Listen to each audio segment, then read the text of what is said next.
Kalau Pak Jokowi mau ngomong apa? Materinya ya nggak terlalu ngerti soal Vatikan dan Paus gitu ya. Bahasa atau komunikasinya juga ya terbata-bata dalam bahasa Inggrisnya. Jadi semuanya nggak mendukung gitu. Jadi wajar kalau kemudian itu dicuekin.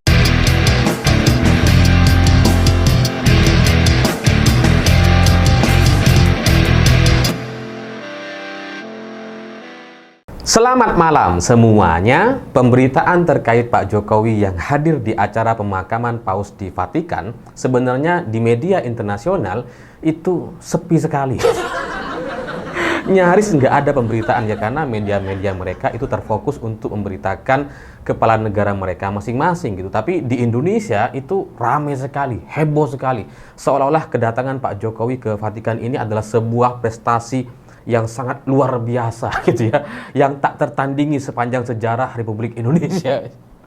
Wah, beritanya ramai, tapi di media internasional kayak nyaris nggak ada. Jadi meskipun di sini itu rame, meskipun di sini itu Pak Jokowi seperti masih sangat berkuasa, tapi ternyata di media internasional ya udah selesai gitu. Ya udah mantan presiden, mau ngapain? Dan kehadiran Pak Jokowi di Vatikan juga bukan sebagai pemimpin Indonesia gitu. Meskipun ya katanya sebagai utusan, tapi tetap saja tidak bisa merepresentasikan Indonesia sebagai bangsa atau sebuah negara. Jadi berita soal kehadiran Pak Jokowi yang digembar-gemborkan itu ya cuma ada di Indonesia gitu. Yang kata beritanya itu sejajar dengan pemimpin-pemimpin dari negara lain. Wah, hebatlah pencitraannya. Dan memang kalau Pak Jokowi hadir di acara-acara internasional untuk urusan posisi gitu ya, untuk berada di depan, untuk nyelap-nyelip itu emang jagoan lah. Udah kayak orang naik motor gitu kan, selip-selip ada di depan gitu ya. Kalau udah telanjur berada di depan, ya nggak bisa digeser-geser gitu, karena tamu undangan yang ada di sana itu kan ya memang sejajar gitu. Jadi ya wajar kalau kemudian di media kita itu seolah-olah hebat, dipuji gitu ya. Padahal sebenarnya ya hasil nyelap-nyelip itu. Dan Pak Jokowi memang dalam banyak cerita atau peristiwa itu memang jago sekali lah. Dan sebenarnya ya itu hanya foto saja gitu. Tapi dalam hitung-hitungan real di kenyataannya ya nggak ada. Aslinya ya kayak nggak dianggap gitu ya. Kebetulan ada di situ, ya udah. Kalau kita punya tiket yang sama gitu ya, kalau kita punya surat undangan yang sama dengan para pemimpin dunia itu, meskipun kita bukan siapa-siapa, kita tiba-tiba bisa berada di depan juga, gitu, nyelip-nyelip dari depan. Dan kemudian hari ini beredar video dari media luar gitu ya, bahwa ternyata Pak Jokowi itu ketika hadir di acara tersebut terlihat kayak sendirian. Ya, karena dia nggak sama rombongan yang lain, nyelip aja di depan gitu kan. Terlihat bengong dan terlihat ya kayak tatapan kosong gitu, dan itu ya wajar-wajar saja gitu, karena ya kalau Pak Jokowi kemudian tidak diajak bicara atau tidak disambut oleh negara-negara lain, atau ada sebagian orang mengatakan ini Pak Jokowi dicuekin, ya itu wajar gitu. Karena apa? Ya karena Pak Jokowi memang udah bukan kepala negara gitu. Udah bukan presiden. Jadi kalau pemimpin negara lain, presiden atau ya siapapun gitu ya, itu kemudian melihat Pak Jokowi dan ingin bicara, untuk apa gitu? Nggak ada gunanya.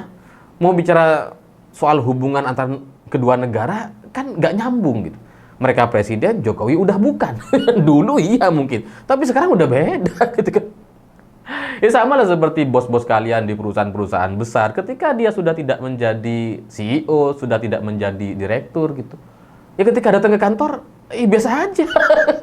Bahwa ada orang yang menyapa, iya mungkin, tapi tidak seheboh sebelum-sebelumnya ketika masih menjadi CEO atau bos gitu. Jadi wajar-wajar saja kalau kemudian Pak Jokowi itu dicuekin oleh banyak orang yang ada di sana gitu, dan itu tidak bisa kemudian kita tertawakan, karena ya mau ngapain, apa yang kita harapkan dari itu gitu. Dan kalau misalkan Donald Trump misalkan gitu ya, presiden Amerika, terus kemudian sempat kan ada videonya jalan, terus Pak Jokowi ya nggak disapa, nggak salaman dan sebagainya, ya untuk apa? Ya Trump mau ngapain gitu ya. Mending bicara sama Zelensky misalkan ya, mereka sama-sama kepala negara dan kemudian ada masalah yang memang mau didiskusikan gitu ya. Tapi kalau sama Jokowi sekalipun ada masalah, nggak bisa diskusi karena udah nggak sejajar. Gitu. Jadi kehadiran Pak Jokowi di Vatikan itu ya memang sewajarnya seperti itu karena bukan lagi sebagai presiden Indonesia. Jadi itu bukan penghinaan, bukan dicuekin, bukan karena negara lain tidak menghormati kita, ya enggak gitu. Karena kehadiran Pak Jokowi di situ memang ya bukan siapa-siapa lagi.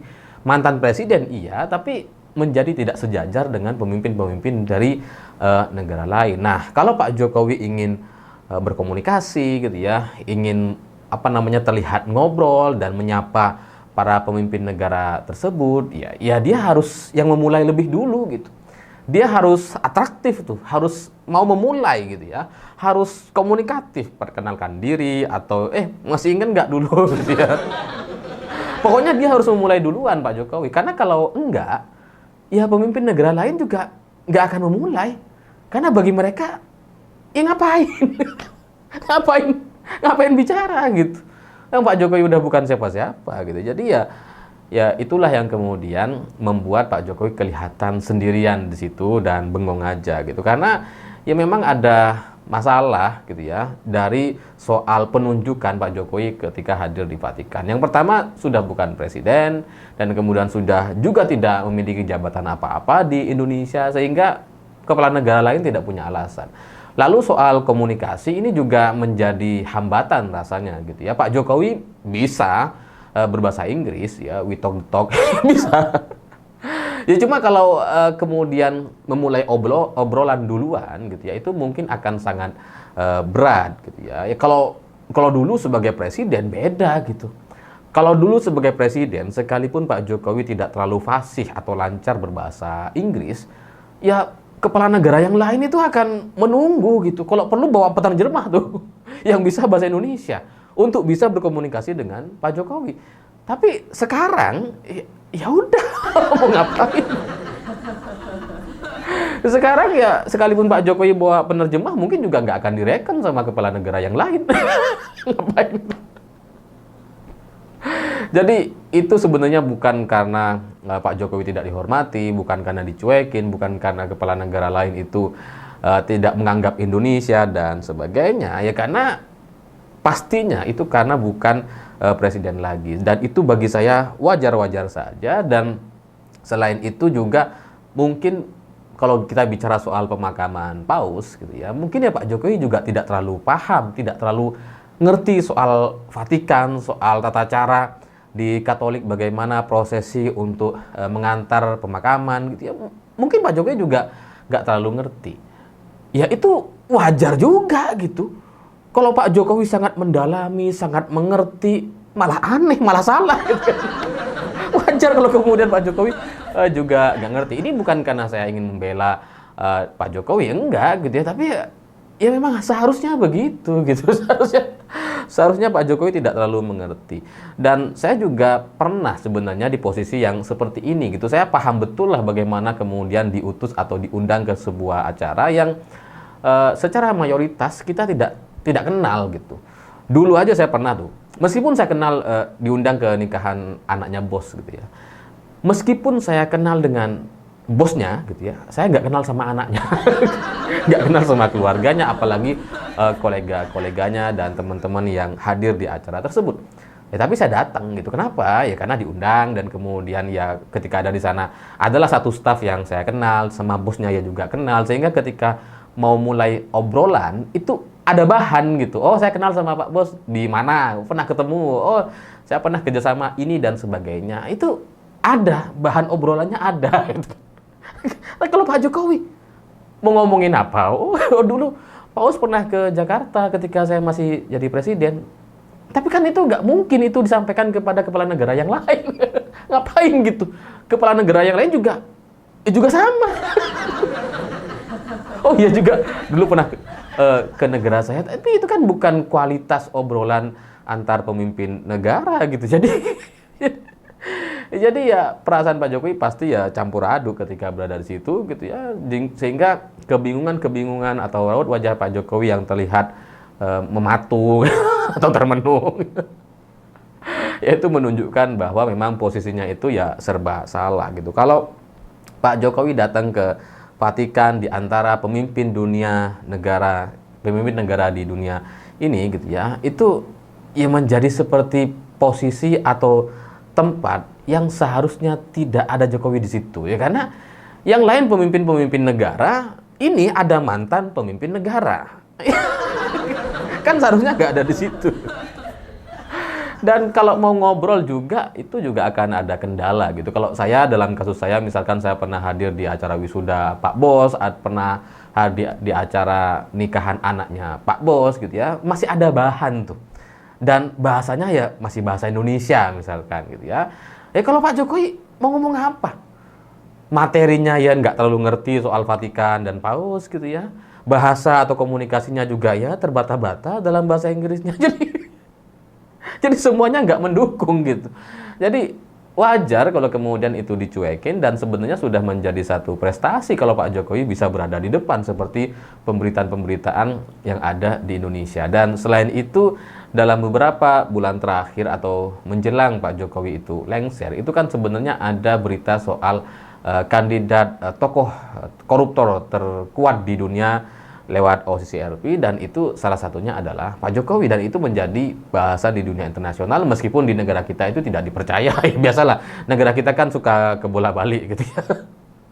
Dan dengan banyaknya cerita atau catatan negatif soal Pak Jokowi, bagaimana merusak demokrasi, bagaimana anaknya Gibran yang baru 2 tahun jadi wali kota kemudian dipaksakan untuk menjadi cawapres meskipun usianya tidak cukup, kemudian ada terjadi perubahan undang-undang, dan semua cerita negatif itu ya pasti juga sudah menjadi pelajaran bagi negara-negara lain, bagi pemimpin negara di dunia ini, sehingga itulah yang kemudian juga mungkin menjadi faktor tambahan untuk mereka jadi terlihat ya udah, anggap Pak Jokowi itu ya kayak ya udah hadir tapi ya udah gitu. Ya karena mereka mau hormat soal apanya gitu.